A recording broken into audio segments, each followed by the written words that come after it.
Okay, garden kit. Okay, so yeah, so these are these typical garden kits, and it shows you how to set it up. So if we're running from the faucet or the hose like you've got, then usually if we're going to use an ejector, but we're not, okay, you're going to go organic. Okay, so we don't have any backflow preventers, but I'll get some more later that we can put on there afterwards. So right now, all you need to do is go from the faucet. Okay, so for instance, this faucet, and then we hook to a filter. So this is one of the filters. Got to make sure the flow is the right way. So these filters, just simple filter like this. Jimmy's familiar with it, and that's just to make sure you don't get too much sediment in there. Okay, so you got from the hose to this, and then you can, yeah, okay, actually it'd be this one, okay. So that'd be the male hose connection to here. Okay. Then, so now we're filtering it. Then we have what's called a regulator. So right here and what that is, it comes in here at a certain pressure, high pressure. You gotta make sure you check the flow, which way the flow is going. Okay, so we hose to here, then we connect this here, and what this regulator does is drops the pressure from, maybe 12 psi, meaning pounds per square inch, to down to, 6 to 8 psi at the max. Okay? For a slow drip. So after this, we're going to go to our header. So our header tube. So this is our way to get the water to each of the drip lines. Okay, so I like using this solid header tube. Okay, so we just need one of our. It's going to go.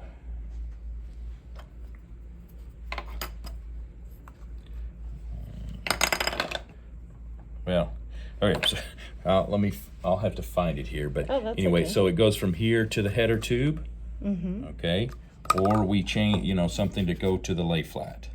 Okay, so we may have to go to the store to get that. Okay. Now from this, if we're going to use this header tube like this, so we're going to here, okay. And then after that, then we are going to use one of these tools, and then we're going to attach.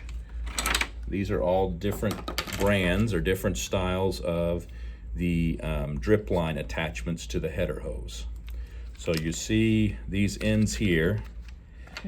These are the big end, and these are smaller ends, okay?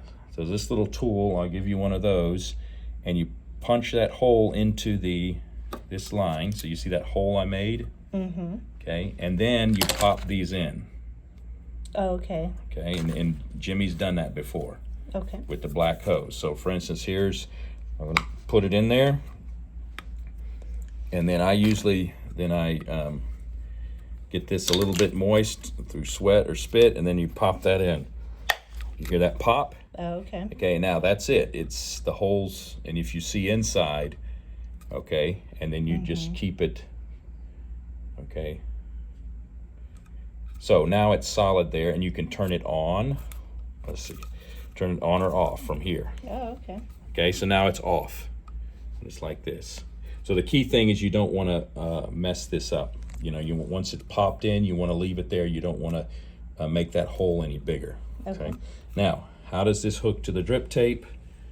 Let's go find our drip tape. Here's our drip tape. Remember, the color, whether it's this blue drip line or this red, always you see that's where the emitter is. So that's where the water's going to come out. Okay. And so we want to keep this, instead of laying it in the ground but we're going to put it on the top. And what that does is the water seeps out, and if there's any sediment in the line, even after going through the filter, it will not clog up this emitter hole, which means that the drip tape will last longer, maybe 2 years or 3 seasons at the most. Okay. So back to this.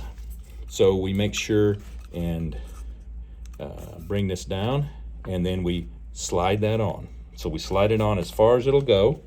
Okay. And then we hold it carefully, and we will tighten this back up, and that locks it down. Okay. Then the hose, won't come out. How do you close the end? So how do we close the end? So they provide these little close tip thing. So a little bit. So basically, you're just kinking the line. So like this, and you put that in, and that kinks the line. Okay. Okay. The other way to do it is this way, and it'll show you. So let's see. I'm gonna get my scissors. So this is one thing that's nice to have. Like go to Walmart and get you a real cheap set of shears like this. I mean, this is Hart brand, so it's the cheap Walmart brand. Okay, so you don't get sad as much if you lose one. So what you can do at the end is you cut one of those off. Mm-hmm. So you're going to use the line as its own sleeve. Okay, and then you fold it once and twice, and then you fold it like that. So that's pretty kinked. And you put the end of this back over. That way, if you run out of these, you can just use this. Oh, okay. Okay, and that should hold it in place. Sometimes it'll leak a little bit, so you may need to fold it up some more. Okay, and so the fancy way and the improv way. Yeah, improv way, right? Mm-hmm. And so this is, this will fit on there. Okay, you can see you can just change them out. And if, let's say, you got one bed that you don't need to water it anymore, you can turn it off. You could move the line if you wanted to. How often do you leave the hose on for the crops? You think like 20 minutes? Or? So you can do it by hand, or we can use one of these timers. So there's two types of timers, and what they'll do, this one it's battery operated, just like this one. Mm-hmm. And so this one is just analog, it's not digital, but you got frequency and run time. Frequency and run time. So frequency means how often, and then when you do irrigate, how long does it run? Mm-hmm. Okay, so right now it's at 24 hours, so that's one day. So every day at the same time, let's say in the evening or whatever, it's going to run for however long you say. So this one right now, it says 120 minutes, so 2 hours. Okay. So you can run it for just 30 minutes. Mm-hmm. Okay, and I can help you guys with calculations on how much, is that enough water volume or not. Okay. So you can adjust it. You can do it every 8 hours. You can do it, twice a day, or you can do it once a week even. Okay, week, hour. Yeah. So those are hours, and then a week. Okay. Yeah. So now, if you want it more complicated, this one's been used. This is an Orbit company. You can find these at Lowe's. So it's showing that the battery's a little low, but right now we're going to set how often. So every 1 day. Okay. So if you wanted to do it every 2 days, or every 1 day, or every 6 hours, you could do it. Mm-hmm. Okay. Then it goes how long. That's runtime. Remember, that's frequent. How often is frequency? How long is runtime? Mm-hmm. So if it's run for 60 minutes, or let's say we're going to run it down to only 30 minutes. Every time it turns on, it's going to run for 30 minutes. And then when is the start time? Well, you can pick, with this one, you can pick the time. Oh, okay. So if I want it to 4 p.m. or if you want it 8 p.m. in the evening, then it's going to run, got to run that up there. And it's going to start at 8 p.m. Okay. There's 8 p.m. And then the clock, you have to make sure the clock is working right. Yeah, but it says 3:23. So now, auto, it's set. It's ready to go. Okay, now, it is telling me the battery's low. So that's one thing you need to make sure, are your batteries... and this is, so these are a little more expensive, but worth it, I think, so I like these, and we can get you several of these. Where do those go in the setup? Is that before the hose? So anywhere you can just do it right from the hose, if that works best. Mm-hmm. Or you can, from where the hose comes in, here's the hose coming in, okay, and then you set up your system, which is filter, at the minimum, if you're doing organic, filter, pressure regulator, and then the adapter to go to either the lay flat or the black hose. Okay, now lay flat, how is that different?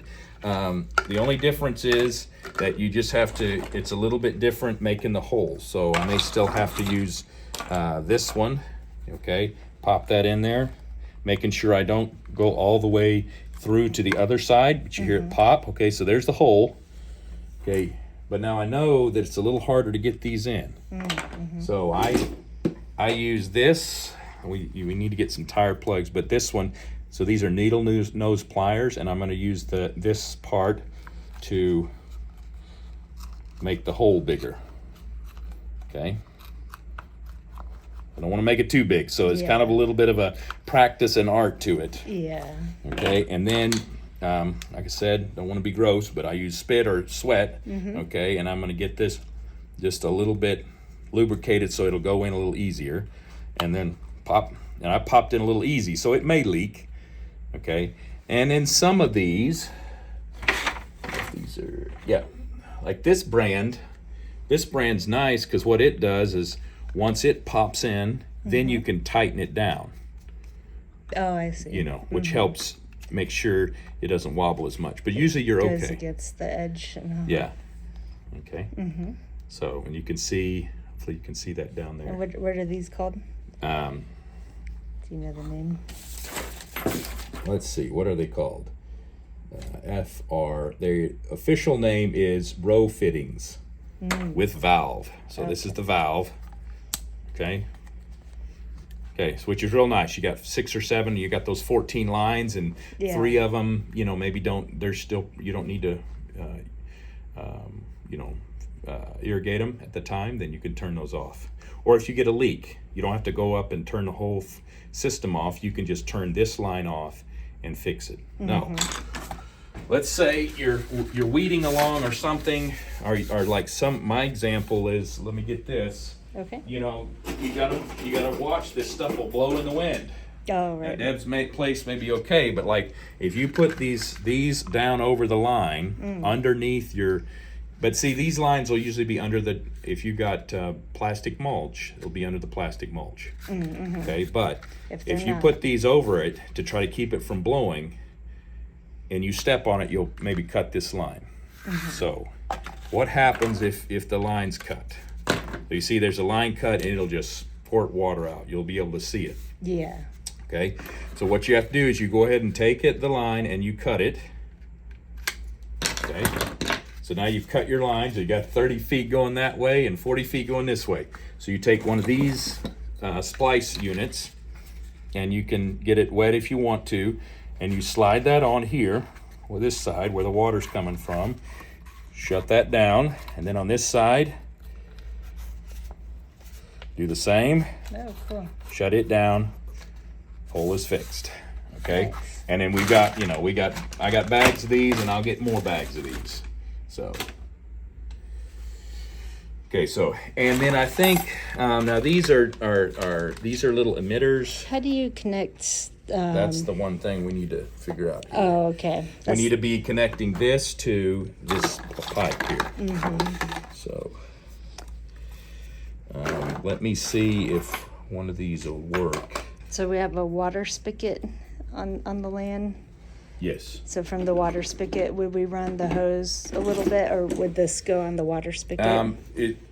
What I like to do is run from the hose water spigot all the way out to where you start the header line. Okay. And then hook it up there. Okay. And then I like putting down the black fabric. So the timer would be closer to the garden? Yes. Okay. Okay, and then that way, if you split off of your thing 2 or 3 hoses, if you got one in-ground faucet is providing for 2 gardens, you may want to use one of these splitters like this. Okay, and then you run a hose to one, a hose to the other, and then hook the timer up. Oh, okay. I put the black fabric down along the top because you don't want the grass. Jimmy experienced this at the previous place where we had it. The grass will grow up all around your system, and then you can't really find it. Oh. So I like to put the black fabric down to prevent the grass to growing up, and you know where you don't want to mow or weed eat and tear this up. Okay, but that happens. Run it over with the Okay, lawnmower. so then just remember, like, see this one's older one that's used. You can see it's rusted some. Okay, so you may want to get a little toothbrush or something, or steel wire brush to clean that. Okay, but like I grabbed some of these hose mending kits because you know, if it doesn't have it's going to leak if we don't get a little gasket in there, right? So, you know, you put that in there if they don't have it, so that way it'll seal better, since the previous one has fallen out somewhere. Okay, and then the other thing on any of this, you know, this is all plastic, so you want to be real careful about threading it, because once you tear it, mess it up, it's messed up. You have to get a new one. Yeah, and we don't want to have to do that. So you can see how, you know, just typical, if you're used to plumbing, you know, putting on the plumber's tape. Here's a Teflon version. This is you know, your typical standard white version. Okay, but adding that just for the seal, you know, for instance, if you're not familiar with it, then you just pull this stuff around. Yeah. Okay, doesn't take much. Okay, and now you've got, it'll help seal that a little bit better when you put it on, you know, and that goes on. Okay, so what we're trying to figure out is on the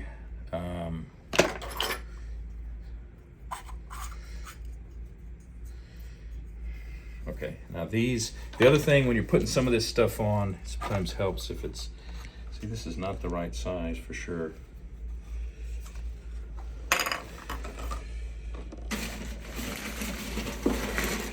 Did the Tractor Supply store have some of this stuff? Yes, they've got some of the stuff that you may need that. So like, for instance, you know, here's something, if you needed to split the line, you could put this together with the hose clamp. So you do need to have some hose clamps when you use the lay flats. You put the hose clamp over, and then you may have to heat or stretch this a little bit, like with the needle nose. You know, you just stretching it a little bit so that it'll get it, you know, widen it out a little bit so that you can get this on. Okay, and then clamp it. And then you clamp it, and you clamp it either by little screwdriver, like I like to use this little one, and then you just, that'll tighten it down. Okay. Now, so some of these I don't really like using these. I like to have an adapter that kind of looks like this, where you screw in and then it connects there.